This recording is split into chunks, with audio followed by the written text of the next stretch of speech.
Hey guys, Cameron with Air Force Air Guns here, and today I want to talk to you a little bit about our BKL rings.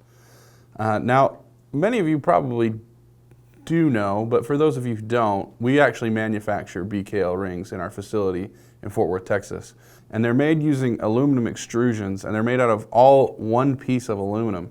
So it makes them very, very strong, and it also makes them very, very precise in the way that they grip onto the rail, which is going to lead to better downrange accuracy for you as a shooter. So I wanted to talk a little bit today about all the different rings and mounts we make and how to best use them. I'm going to be using this Condor, it's a 177 Condor here, as a way to kind of demonstrate the way that some of these rings mount and how to correctly put them on a gun. But remember, these rings are designed for any 11mm dovetail air rifle or rimfire. We also do make 14.5mm dovetail rings for some of you that have some of those more uncommon European rifles with strange dovetail sizes. So if you have like a CZ with a 14.5mm dovetail rail, we do make a line of rings for those as well. At this time, we don't currently make a Weaver or a Picatinny ring, but we're hoping to add those in the future. So let's talk a little bit about our standard rings and how they mount onto the rifle. So this is a standard BKL single strap, meaning that it has a single top strap, 30mm ring. So this is set up for 30mm scope bodies. And as you'll notice, as I said before, the bottom of the ring is all one piece. There's no separate clamp like you'd find on other rings to grip the rail. So what this does is it actually uses tension from this screw right here to grip the rail. And what that does is it allows these rings to be the only self-centering rings on the market. So, for example, if you were to accidentally get your rings mixed up when you're mounting the rail, say you mounted one with the screw hole on this side and you mounted one with the screw hole on this side, so they were basically cross-mounted, these rings self-center, so the scope is still going to center in the rings and you're going to be able to zero it just fine. Obviously, we're always going to recommend that you mount them correctly with the screw on the same side, but because they have that self-centering feature, if by some chance you get them mixed up, you're still going to be okay. Also, the other nice thing about this self-centering feature is even though most rings are made to try and line up as best they can, they don't always line up perfectly. So you may have, like, if you took two rings and put them on a dovetail rail like this, right next to each other, you might still feel where they don't line up here in the middle. So you're going to have a little bit of a ridge. And you'll hear people talk about lapping rings or adding some like JB weld into their rings to help and level them. You don't have to do that with BKL rings because of the way they're made. So when you're installing a BKL ring, you're going to use a 9/64 Allen key. And this 9/64 Allen key is going to work for both the top strap and the bottom clamp. And that's going to work on any of our mounts. There's only really one exception to that, and I'll talk about that down the road. But you can use this for both the top strap screws and the bottom clamp screws. Now, because this ring is one piece, when you go to slide it on your rail, you're going to notice that it fits very loosely. And that can be a little bit of a problem sometimes, like if you're mounting rings on like a brake barrel that's got a really, really low cut dovetail on it. So a simple way to get around that is you can actually pre-bend these rings.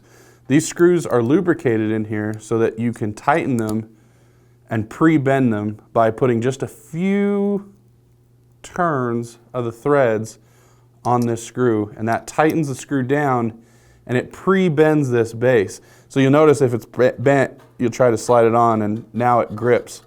So you can actually add a little bit more bend into it, and when you go to slide it on, now it really grips. And if you go too far, don't have to worry about it. You can simply back the screw out, take it out of the ring all the way, and on the opposite side we have a separate threaded hole that you can put the screw back into that will allow you to push the ring apart and spread that bases again so that you can easily slide the ring back onto the rail. Some people actually like to use this to their advantage. What they'll do is they'll go ahead and pre-bend these rings so that they will grip the rail really tightly or even be a little bit too small. And then what they do is they go ahead and put the screw back through the other side and go ahead and push the ring apart, put it where they want on the rail, and then release the tension on it, and the aluminum will actually bend back so that the ring is clamped on the rail without the screw. And so what that allows you to do is kind of fine tune your ring position without having to worry about your ring sliding off the gun while you're trying to get it all set up. So it's a really nice feature. It makes for a really solid mounting surface. And again, you don't have to worry about the way that they're going to center. They're going to be perfect every time. So all of our rings come in both a 30 millimeter configuration and a 1-inch configuration. And they are all available in black and silver. So you got both options on your color. We also do have several top strap models. So these double top strap rings are going to be good for guns that have a lot of recoil, like some of the RWS Magnum Springers, guns like our Texan that has a lot of kick to it for an air rifle. This extra surface area, by adding another top strap, helps the rings to really grip onto the scope so that it's not going to have any chance of sliding in the rings. We actually do make a triple top strap ring as well. And the other cool thing about all our rings is they're available as individual rings. So if you wanted to have a single ring on the front, but you had more rail space on the back side of your receiver, you could put a double top strap on the back so that you have a little bit of extra hold. One of the other things that's probably one of our top selling items are conversion mounts. These mounts allow you to convert an 11 millimeter dovetail rail to a Weaver Picatinny configuration. These work just the same as our rings. You need to pre-bend them just a little bit before you put them on so they'll grip the rail nice and tight. And then you go ahead and lock them down. The way you're going to lock these down is by tightening these screws initially to get it snug where you want on the rail. And then you're basically going to tighten them down in series, going about a half turn on each screw until this rail locks down on your top rail. But you can see these give you a nice low to the receiver profile so that you don't have a whole lot of space between your ring and the actual top of the gun. So you're not adding a whole bunch of extra space to the ring. Of course, you're still going to want to use low rings probably when you do this to keep your height over bore fairly low. But these conversion rails are really, really nice, especially if you have, again, a high recoiling gun that you want to add the extra lug of having a Picatinny or a Weaver style ring. We do make these, this is the longest configuration we currently offer in these, but we do make them in smaller configurations, such as this little guy right here, which is perfect for mounting like a bipod on an Air Force gun. And then one of our top selling items is the tri-rail adapter. A lot of people look at this and they think, oh, it's just a dovetail riser. It's got dovetail on the bottom, dovetail on the top. Gives you a little bit of extra height so you don't have to buy, a whole new set of rings if you bought rings that were a little bit too low. You can go ahead and just, slide your rings on, tighten them down, and then slide that onto your standard dovetail rail. There you go. You got a nice little riser that gives you a little bit more height so that you can get your eye relief just right on the scope. But another really cool thing about these tri-rails that I think a lot of people don't realize is that we actually machine a dovetail rail on all three sides of these adapters.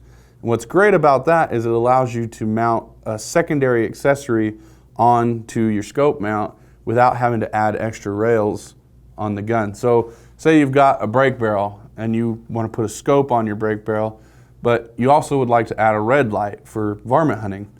Red lights can be hard to add on a brake barrel because you can't really add anything on the front of the gun. You don't want to put it on the barrel because obviously the barrel moves. You don't want to go ahead and drill a hole in your nice wood stock because you don't want to drill a hole in your stock. Tri-rail is the answer.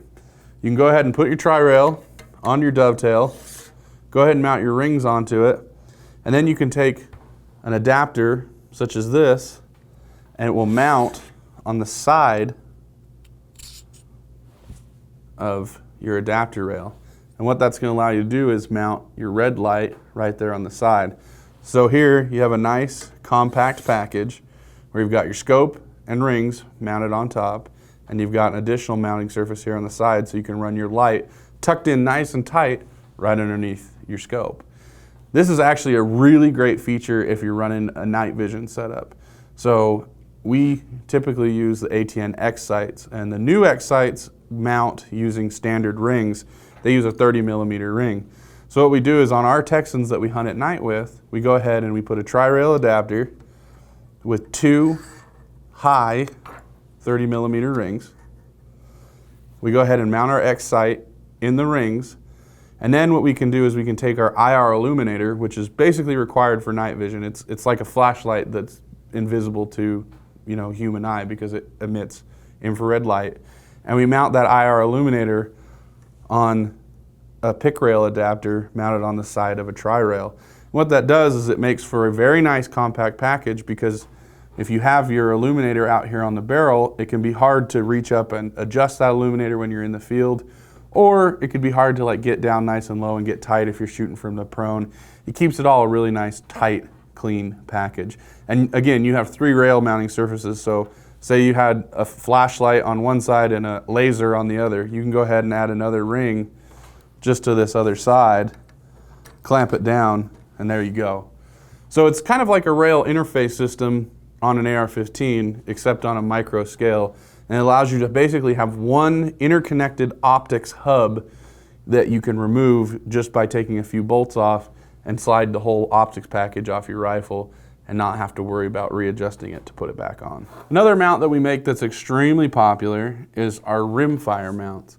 These Rimfire mounts are designed specifically for bolt action rimfire guns, but they're also really good for single shot air rifles, like say things like a Beeman QB, 78 or 79, or even some Crossman guns where you got to be able to get your finger in there to load a pellet into the gun. As you notice, this base has a cutout here so that you can easily reach in and load pellets or rimfire bullets into the chamber of your rifle. These are great little rings. Again, work just like our standard rings. They got the same size bolts on them. They're available in a single top strap configuration. These are nice and lightweight, and they're a perfect addition for any old rimfire that you've got that's a single shot. I run one of these on my old Glenfield 22, and it's a great way to put a scope on an old rifle and kind of breathe some new life into it, because you can turn it into a really accurate shooter with a scope. The last mount I want to talk about is our adjustable mount. Now, a lot of people are really getting into shooting long range with air rifles. We've seen that with the Texans, guys pushing them out to distances we never expected. And so an adjustable mount like this is really awesome because it allows you to build some MOA into your scope so that you don't have to bottom out or max out your adjustments when you're shooting. So the way that this mount works is there's 2 pivot pins, one here and one here. And those pivot pins can be loosened so that the scope ring's height can be adjusted in the mount. So what you're going to do is you're going to loosen the front and the back. You're going to go ahead and remove your top straps, mount your scope in the mount, put it on your rifle, get everything tightened down, and then what you can do is you can start adjusting this screw here at the back that will actually add some elevation to the back of your scope so you can dial some extra MOA right into the rail. And what that's going to do is allow you to be able to sight your gun in without having to max out your adjustments. So when you want to shoot long range, you can turn that knob further and get more clicks of adjustment on your scope. You see a lot of rings out there on the market, and even a lot of guns that have bubble levels that are built into the gun for helping you to adjust your rifle to make sure that there's no cant or that your scope is not on crooked. Well, these levels are designed to work with pretty much all of our rings and bases. And what they do is they have a threaded piece here on the end that screws into the pusher hole that I talked to you about earlier. So once you've got your ring all set up and ready to go and mounted on the rifle, you can go ahead and screw the level right into the ring, get it set the way you want, tighten down the lock screw, and there you go. You've got a bubble level ring right on your rifle. And that works with any of our rings and mounts. So you can add a bubble level pretty much anywhere you want it.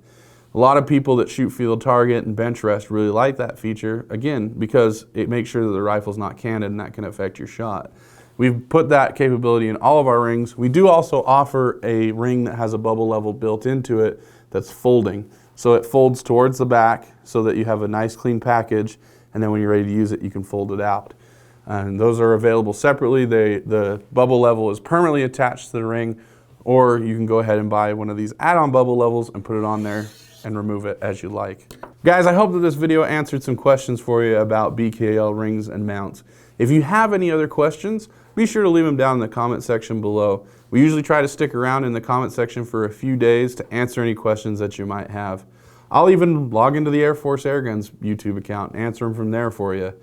Guys, we really appreciate you watching this video. Be sure to like, comment, share, and subscribe so that you can share this with your friends. And we'll catch you next time here at airgundepot.com.